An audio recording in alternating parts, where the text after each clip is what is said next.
Quando eu era criança, eu era teu. muito infeliz, porque era muito tímido, eu não conseguia falar com ninguém. Isso me incomodava de um jeito. Eu era afim de uma garota, eu não conseguia nem pensar na possibilidade. De falar. E teve um... Não conseguia apresentar um trabalho na frente, eu não conseguia fazer Então nada. você tinha fobia social. Fobia social. Isso mesmo. E eu, conscientemente, eu falei, eu vou mudar isso e vou. E foi um dia que eu decidi isso, tá me fazendo muito mal. E aí eu falei, quem vai apresentar o trabalho? E eu morrendo de medo, eu falei, vou apresentar o trabalho. Quem vai chegar naquela garota? Eu vou chegar. Cara, e eu não sei, eu me joguei.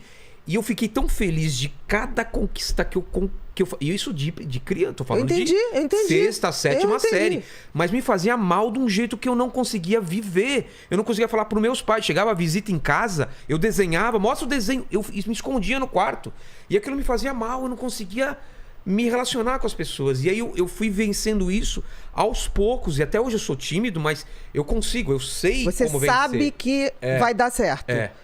Olha o que você fez. Você fez uma coisa que é assim, medo e a fobia social, medo. Vou te dar um exemplo pra você entender como que eu era. Eu adoro futebol. Adoro. Meus pais sempre...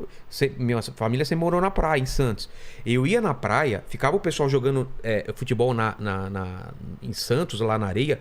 Eu era incapaz de pedir pra jogar. Eu ficava atrás do gol, buscando as bolas durante 1, 2, 3 horas. Louco pra entrar. Louco pra entrar. Alguém falou, você quer entrar? Eu falo, quero. Eu era incapaz de falar, posso entrar? Eu não conseguia pedir pra jogar então futebol. você não conseguia levantar o dedo pra tirar a dúvida da escola. Nada. Porque a fobia social é isso. Você era tem pavor de ser centro, né? Pavor de uma menina olhar pra mim e eu era afim dela e eu falar, o que eu vou falar? Entendi. E eu lembro, fobia social mesmo. E eu lembro, eu falei, eu não quero assim. E eu tinha um lance também religioso, e eu rezava muito pra Deus. Me e ao ajuda, mesmo tempo, né? ajuda.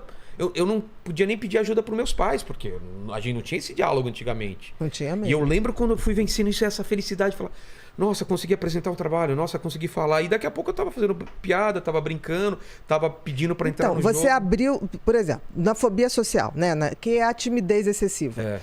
Você tem o circuito do medo extremamente ativado. De ser rejeitado. Não, de ser rejeitado, de não ser aceito, das pessoas acharem que você é ridículo, sempre de achar que você vai falar não vai agradar. Então, é um circuito de medo muito grande que o cérebro tem. O teu era hiperativado. O que se faz para desativar isso? Eu tenho que ativar outros, que é o circuito da coragem. Medo é uma coisa que ele só tem uma saída, enfrentar. Porque o medo, se você for para trás, chega uma hora que tem uma parede. Não tem mais pra E onde ele ir. vai te sufocar.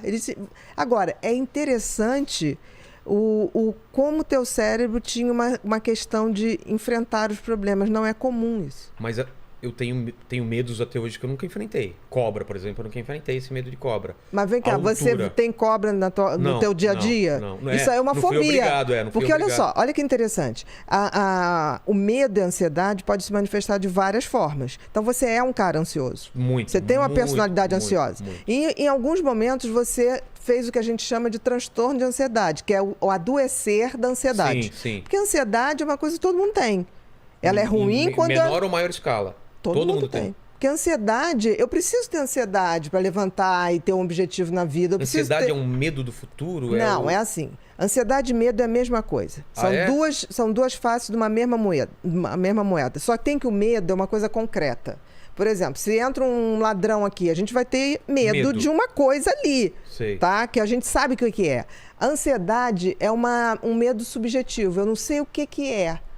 Aquilo não vai me matar. Por exemplo, falar na frente de uma plateia não ia te matar. Ninguém estava ali com a metralhadora. Mas o teu cérebro interpretava como uma questão de vida ou morte. Por quê? Porque certamente você nasceu com esse sistema límbico do medo mais ativado. Entendi. Aí você vai ver na família, tinha algum avô ou pai que tinha a mesma coisa, mas não tinha coragem de falar. Entendi. Porque na época não falava. Aí o que fazia? Era o cara que ia trabalhar num lugar que ele não precisasse lidar com o público.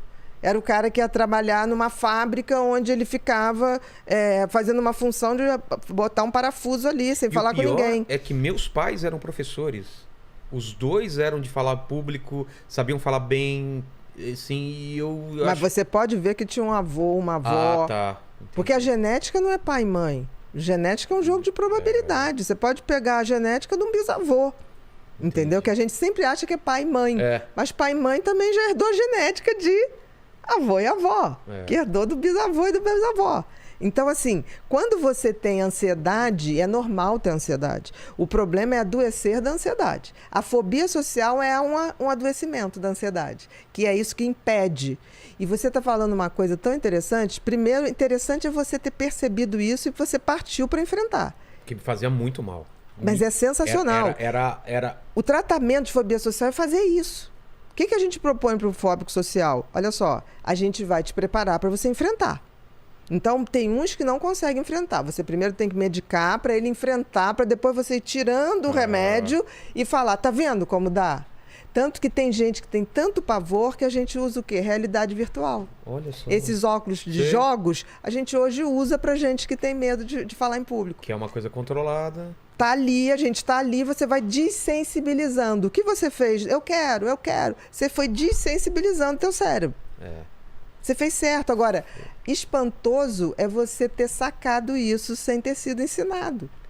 Você não é burro, você é inteligente. Mas eu acho que foi uma forma de sobrevivência também, porque eu tava me fazendo muito mal. Tá, mas você teve a coragem. Sim. Porque a maioria das pessoas vai evitar aquilo o resto da vida. Estamos falando assim de passar 3 anos assim, tomar decisão depois de 3 anos passando. Ok, mas você chegou ao limite. Porque o que acontece, no limite, por exemplo, as pessoas que têm fobia social geralmente me procuram para tratar a fobia social quando entra na faculdade, quando vai ter que apresentar o TCC. Que não tem coragem. Que ele fala, agora não tem mais jeito. Como é que eu vou fazer? Agora eu tenho que... E tá entre uma das maiores fobias, né? Falar em público é uma das maiores... Fobia que tem. Então, vou te dar um dado científico.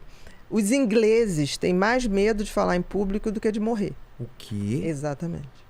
A fobia social e o índice de fobia social da Inglaterra é altíssimo. Por isso que os ingleses são tidos como um povo que não gosta de dar informação, reservado, arrogante. Não, eles têm pavor. Você imagina brasileiro que chega em Londres e vai pedir uma informação. Ei! O cara que é fóbico social, baixa a cabeça. Ele sai correndo.